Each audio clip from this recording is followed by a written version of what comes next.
বিসমিল্লাহির রহমানির রহিম।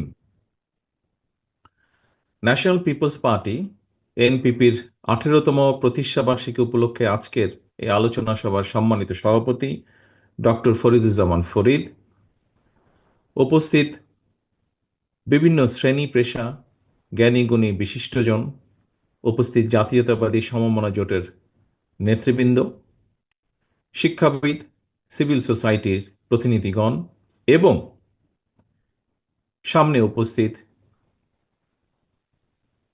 এনপিপি এবং সমমনা জোটের কর্মী সমর্থক নেতৃবৃন্দ, আসসালামু আলাইকুম। পতিত পরাজিত পলাতক স্বৈরাচারের আমলে রাষ্ট্র, রাজনীতি এবং গণতান্ত্রিক রাজনৈতিক দলগুলোকে নানা রকম দমন পীড়ন এবং ষড়যন্ত্র মোকাবেলা করতে হয়েছে। এনসিপিও সেই তালিকা থেকে কিন্তু বাদ যায়নি। দীর্ঘ ১.৫ দশকেরও বেশি সময় ধরে দেশ এবং জনগণের উপর চাপিয়ে দেওয়া ফ্যাসিবাদী শাসন শোষণ মুক্ত বাংলাদেশ, আপনারা আজ ফ্যাসিবাদ মুক্ত পরিবেশে দলের প্রতিষ্ঠাবার্ষিকী পালন করছেন। পতিত পরাজিত বিতাড়িত ফ্যাসিবাদ যাতে আর কোনো রূপে কোনো ক্রমেই ফিরতে না পারে, তার পুনরুত্থান ঘটতে না পারে, এই সময় সেটিই হোক বাংলাদেশের পক্ষের প্রত্যেকটি গণতন্ত্রের পক্ষের প্রত্যেকটি রাজনৈতিক দলের লক্ষ্য।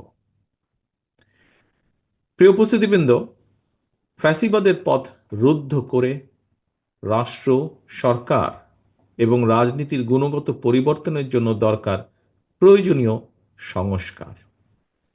সময়ের প্রয়োজনে পুঁথিগত অর্থাৎ সাংবিধানিক কিংবা আইনগত সংস্কার এবং প্রায়োগিক সংস্কার, উভয় প্রকারই সংস্কারের বিকল্প নেই। অল্প কিংবা বেশি সংস্কার বলেও কিন্তু কিছু নেই। রাষ্ট্র ও রাজনীতির প্রয়োজনের সংস্কার একটি চলমান প্রক্রিয়া, ধারাবাহিক প্রক্রিয়া। তবে আমার কাছে মনে হয় পুঁথিগত সংস্কারের চেয়েও প্রায়োগিক সংস্কার বরং অনেক বেশি জরুরি।